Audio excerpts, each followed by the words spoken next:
Well, hello there, and welcome back to yet another FileMaker tutorial where we are taking a look at FileMaker Pro. My name is Matt Petrosky, bringing you these tutorials over at FileMakerMagazine.com.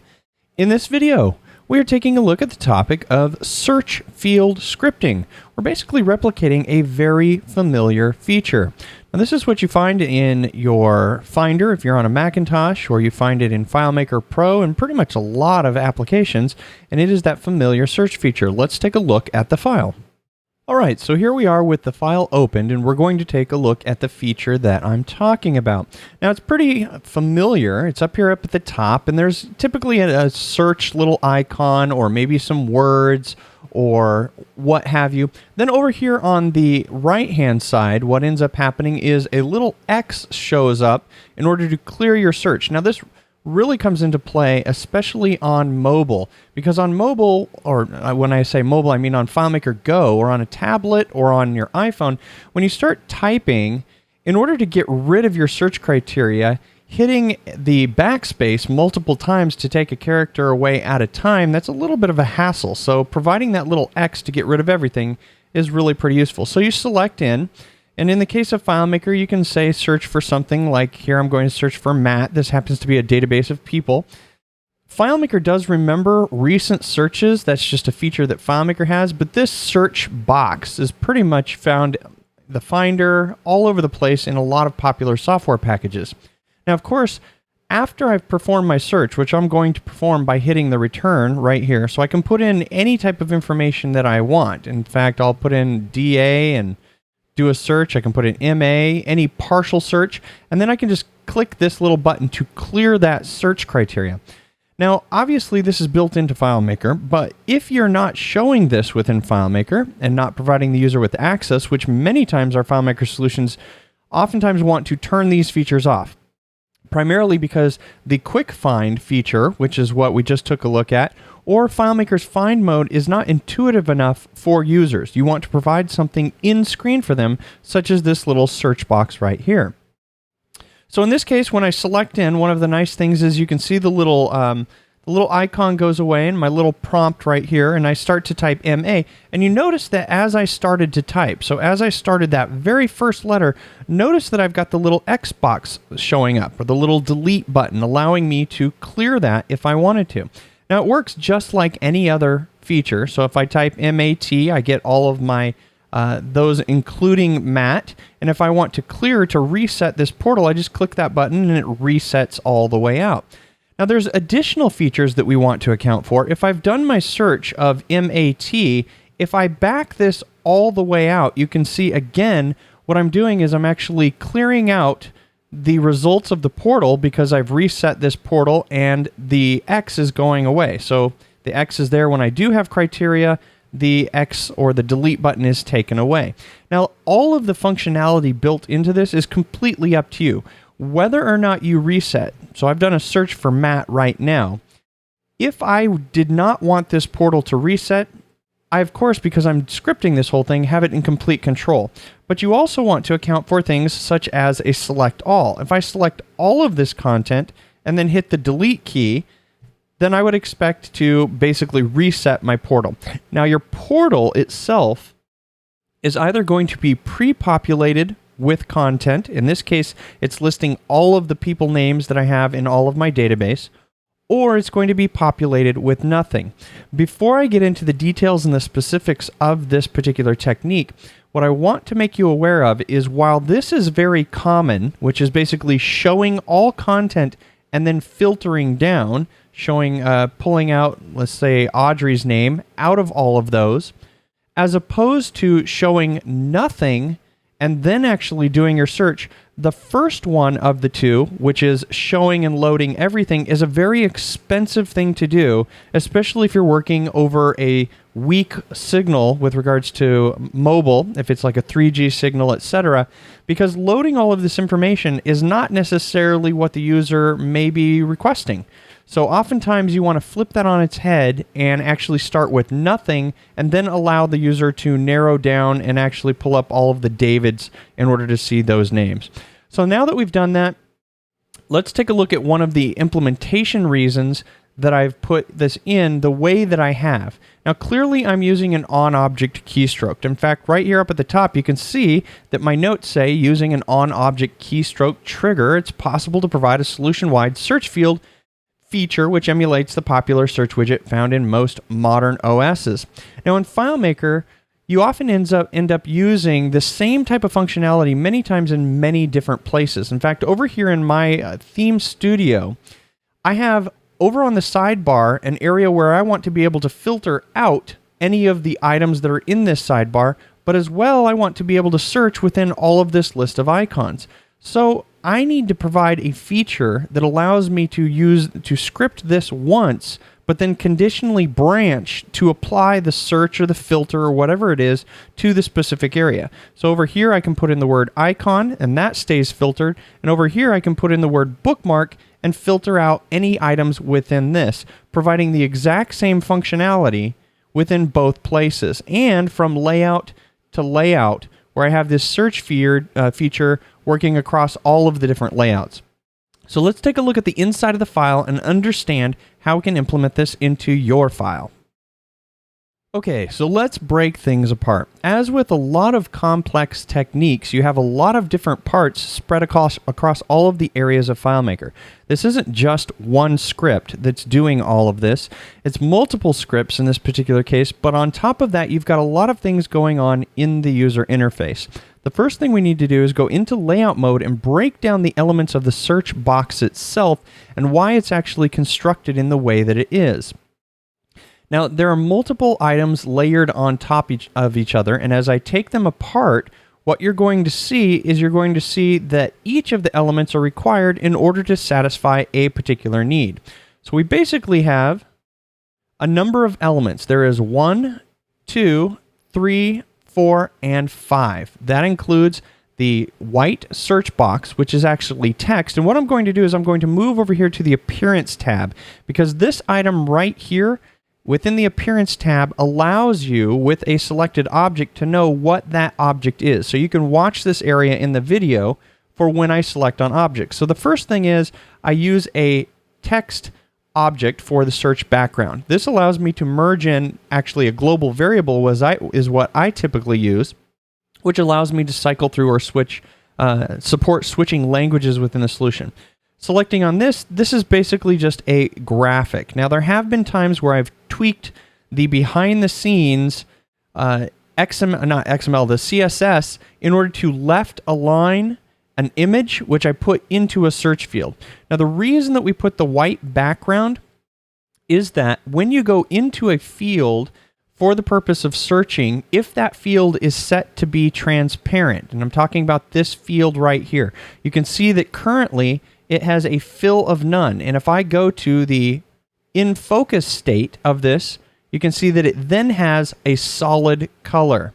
But when it is actually a none, if I left this particular in focus state of none, what would happen is FileMaker would actually show the color of the background, which is the layout itself. So whatever the body is set to, that's actually bleeds up through any field that is set to none.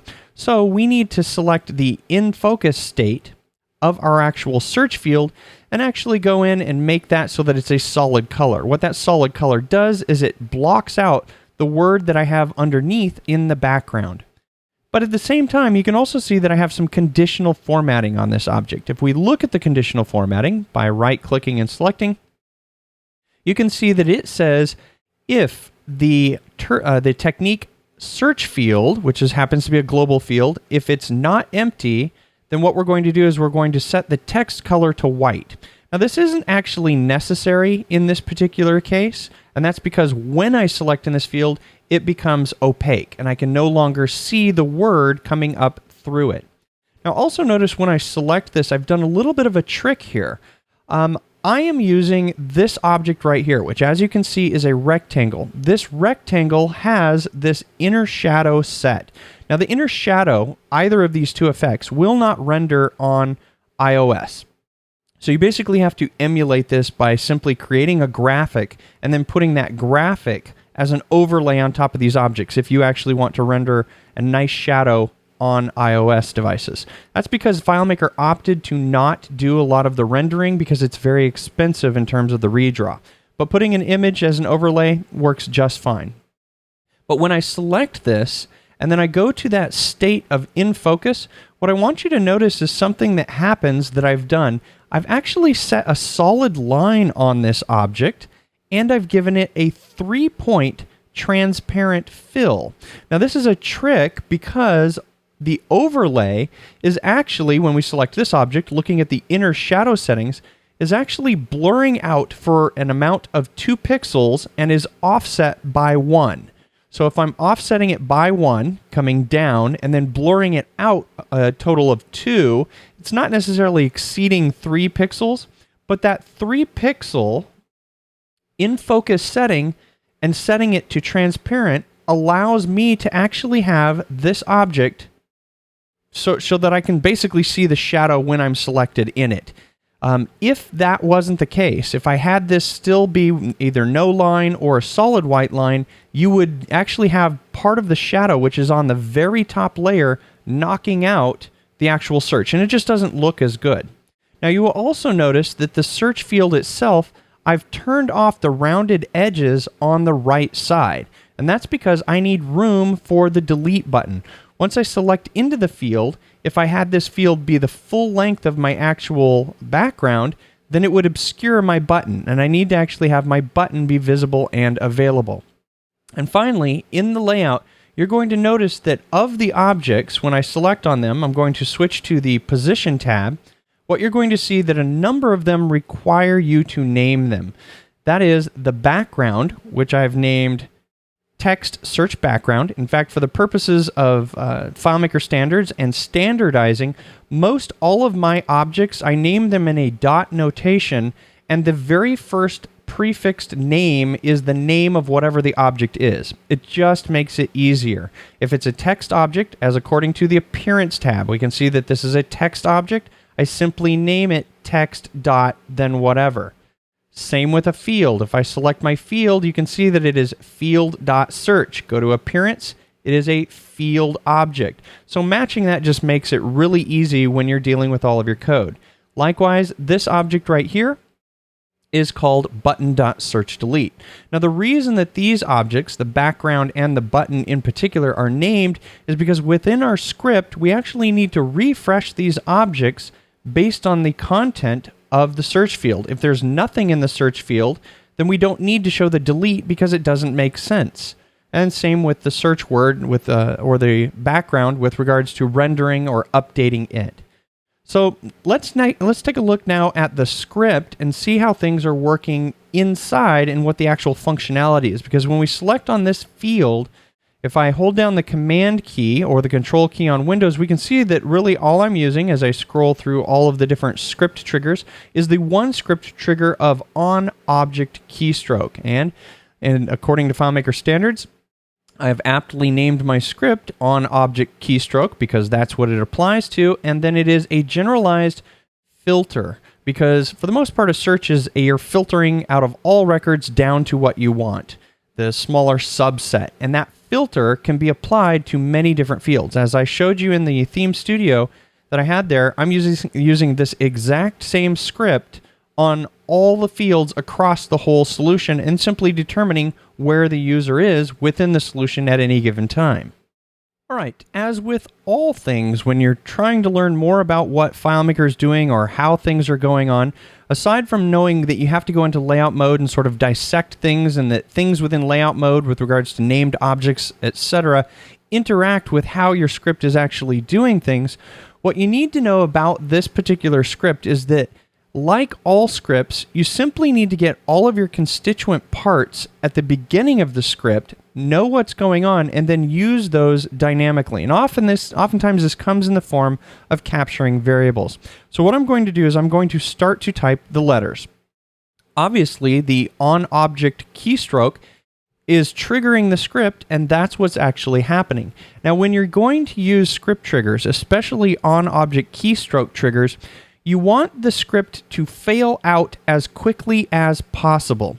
So whatever the most common steps are or whatever the things are that can cause the script to shut down or quit the quickest, especially when it comes to typing, that's what you want to have happen. So oftentimes it requires you to watch what's going on through the debugger multiple times and say, well, you know what?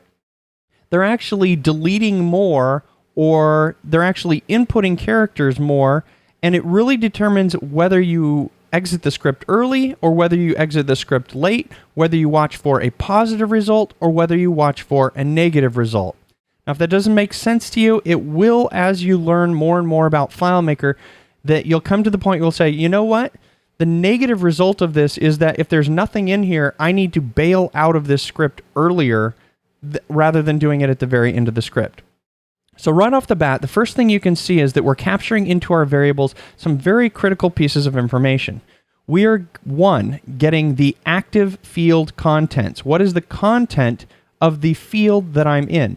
By the very nature that I'm actually using an on-object keystroke, we know that the user is typically going to be in a field. If they're not in a field, we can simply determine that by looking at the field name. Now that's the next variable that we have here, this field, active field qualified name. Now FileMaker has a function that says get field name, but that get field name doesn't always capture some of the minute details, such as, say, for example, a repetition. This particular custom function, which we'll take a look at, actually captures the table occurrence that this particular field is coming from, if it's a related field, the field name itself, and then also whether or not it's a repetition. And that's what's being set into the field. So let's go ahead and show our variables. And I'll scroll down to the bottom here so that we can see as they are collected. Now, it turns out that the first one, content, did not have any values, so that variable was not set.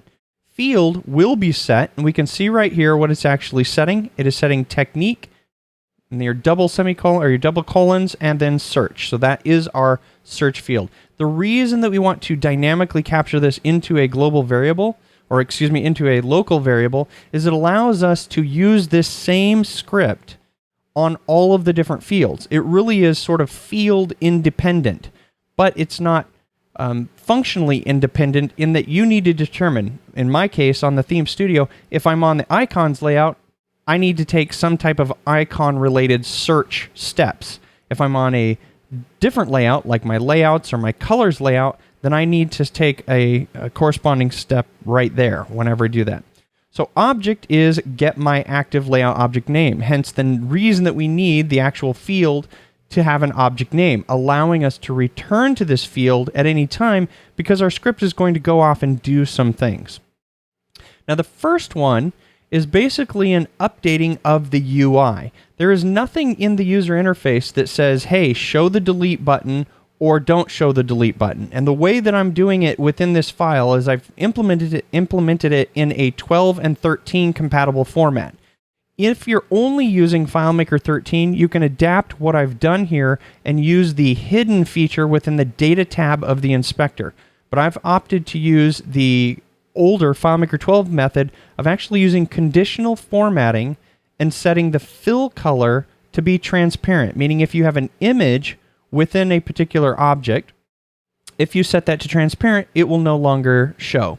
So here, the very first thing you can see that if the content is empty, which in this case it currently is, and we are not hitting, so here's my negative result. In other words, I'm not looking for whether I hit an A, B, C, D, E, F, G, all the way up to Z, whether it's a capital, whether it's a lowercase. I'm basically looking for what are the things that the user did not hit. If they did not hit the delete key, if they did not hit the backspace key, and they did not hit the enter key or the return key, then those are all of the keys that I'm watching for in other parts of the script as other conditions. If they have not hit one of those and my content is empty, then I'm going to be able to take some type of action. In this case, I'm setting my field to whatever the keystroke was. I'm capturing the keystroke. And the reason for that is that we are going to actually put this in rather than allowing FileMaker to pass it in. In other words, our script is going to do it, not FileMaker. I know that doesn't make sense, but you'll see right here when we get to this exit script false. So we just explicitly set that field to get the trigger keystroke, and the trigger keystroke was basically an M. At this point, I commit my records, which takes me out of the field. Hence, we need to have that field with an object name, being able to get into it. This is where I would do my selective branching. In my particular case, if I'm on my icons layout, I use a custom function called if layout is icons versus if layout is customers, layout is whatever. And I've talked about this in other videos where you can create a custom function that basically looks at the layout you are on, uses criteria such as the internal layout ID and says, am I on this layout? If I'm on this layout, then I'm going to be doing this stuff. You can put all of your branching here within the script or actually calling subscripts, which is what I would suggest. But some of the stuff, I just put it right in the script because it makes this demo more simple. So first off, I'm looking for if the field that I'm using is the search field, I'm going to need to refresh the UI. And that comes in the form of refreshing these objects. Now already I've got my delete to show up, but that's because I'm in the debugger.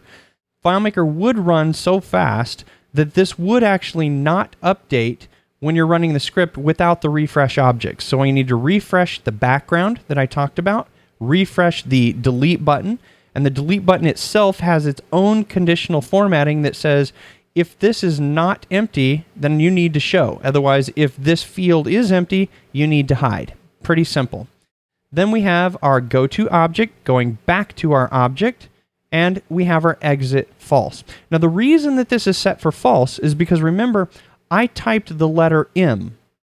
Up here in the top portion of my script, I explicitly set the M into the field, and if I was to exit this script with a true, what would happen is another M would be placed in by FileMaker, and that's not what I want. So I have to exit this script with a false. So there we go, it's done. So I'm going to hide the debugger and put in a few more letters, all of which happened pretty quickly so that we can see what happens as part of our other conditions. We'll now bring up the debugger again, and now we'll hit the return or the enter key. So here you can see that we're going to collect all of our pieces of information, and again, on this one, the content did get collected. We can see that the content is coming straight from the active field contents. The field has been grabbed. Our object is field.search. We have all of the pieces of information in order to make some decisions within the rest of our script. The content is not empty. We bypassed that whole part. We did not press the keyboard key escape. Now this keyboard key function, this is a custom function that you're going to find in this file that simply just makes your code a little bit easier to read. Using FileMaker's functions of getTriggerKeystroke and using the code function and looking at code getTriggerKeystroke equals 27 is definitely not as easy to read as using a custom function like keyboard key if it's the escape key. We did not press the escape, so we don't need to commit the records, but we did press the delete key or the backspace. The shortened version of the keyboard has the backspace key despite it saying delete, and the delete key is actually the key on an extended keyboard. So even though the word delete may be on your keyboard, if you've got a small one, when you're hitting that, it's most likely the backspace. Now there's also some information here that allows me to check for whether or not the user, what type of selection they have. Notice that I'm looking at the get active field contents because I'm in the field. And I'm looking at the length of that being compared to the active selection size. So in other words, if I've done a Command A or a Control A and selected all, I can look at that fact with this equation right here. Length get active field contents being equal to get active selection size. So if I know that that's been completely selected and they hit the delete key at the same time, then they basically wanted to get rid of everything that was selected. I can also see that if the length of the get active field contents is equal to 1, and they hit the delete key, then I'm going to be able to take a step representative of what I want to have happen. So here again is my selective branching, where depending on where I'm at in the solution, I can actually, either get rid of, unfilter, or filter down, or take whatever steps I want to do with regards to updating my portal or the found record set if you're in a list view. It's completely up to you. In this case, I would have actually been deleting things. I didn't hit the delete key on that step. What I did hit is I hit the enter key, and here I'm looking for the enter or the return. This is basically the core of our script. Notice that it's at the very bottom and it's not all the way up at the top, because the other top items might be steps that the user would be doing more frequently, such as hitting the backspace and deleting a character at a time. So I want to get to that first instead of the enter. If it makes sense to you the other way, then of course you can select all of these steps and just move them up, test out your script, and see if it runs faster that way. But here we have whatever we're going to do to populate the content. I have taken the opportunity to actually put in yet another technique within this. If you are not familiar with SQL and you haven't used SQL, what I'm using here is I'm using a multi-key field called keys. It is this field right here called technique keys. This global field simply is used for a relationship which contains a number of keys, which is what this portal is designed to set to show or render. All of those are being extracted based on using FileMaker's execute SQL. So really there are no extra table occurrences in order to get this portal to update, and I'm using that SQL in order to populate or grab all of my keys. And I'm going to leave it up to you to actually go in and investigate this part of the technique further. So we're going to step through this. We've got our keys, and then we will filter out. So there were only 3 keys that were returned as a result of the SQL within here. We set the field, that caused the portal to update, and there we have our results. Finally, we go back to our object just in case we weren't in there, and in this case, we exit with a false. That's because we don't want to pass the return key into via FileMaker back to this field. We simply wanted to trigger the script, and you can see that that does actually generate an error. Now, the final thing that I'm going to do is do that select all. Now, you notice that when I hit Command A, nothing happened despite actually triggering or hitting a keystroke. Any of the functions or any of the I forget what you call them, shortcuts, I think is what FileMaker calls them in their help documentation. Any of the shortcut keys that are in your menus are not registered as keystrokes, despite FileMaker being able to use the get current active modifier key and the get current trigger keystroke. FileMaker will simply take care of those or preemptively get those before your script would ever run. In fact, it never even runs your script. But this stage, having used one of the menu commands of Command A or Control A for select all, if I hit delete now, I'm going to, of course, recognize that I've got a trigger keystroke and go into that last of the 3, which is this one right here, where we've got the delete key, the length was, the whole selection is equal, and I'm going to go in and delete. So in this case, what I'm doing is I am branching off the way that I normally would. I would basically look for the area that I'm in within my solution, whether it's a layout, whether it's a particular field, whatever I'm using with regards to the logic, and then I go off and reset. So here, my reset, again, I'm using execute SQL. Now you could very easily use any number of other possibilities to repopulate this portal or the list of records or whatever it is that you're going to return to with regards to a default state. If the default state for your portal would be to show nothing, which would be a very well-performing decision to make, because if you're showing nothing, FileMaker doesn't have to go over to server, request those records, and return them back. If you're populating your portal with everything that portal can show, FileMaker is going to grab everything that it can display plus 25 additional records and return those to the client. So you will have all of that record information transferred. And I believe it's all of the record information, not just the fields that are actually visible. So here, I simply set the keys to execute SQL, getting all of the keys, commit, and then come back. Now remember, because of that commit, you always need to have your script take care of what it needs to take care of. And by that, I mean that because I've gone off and performed another script somewhere, I can't always count on the fact that that particular script is going to clean up after itself and put me in the same state that I was. Before this script was actually run, I was formerly in this field. And I may have gone off to another layout, done something, come back to this layout, and I'm now no longer in the state that I need to be in. So this script needs to make sure and always go back into the state that is the expected state. We do that by going to the object. I'm going to actually set the field itself to be clear. Now the reason that I'm doing this is because in order to make the delete key go away, its conditional formatting says that I'm only going to go to transparent if this field is completely empty. So by using a set field by name, using my abstracted and referenced field variable, I can set that to nothing and then refresh the actual object, which this again happened because I'm in the debugger, but this refresh object, when the debugger is not active, will actually refresh and then exit out of the script.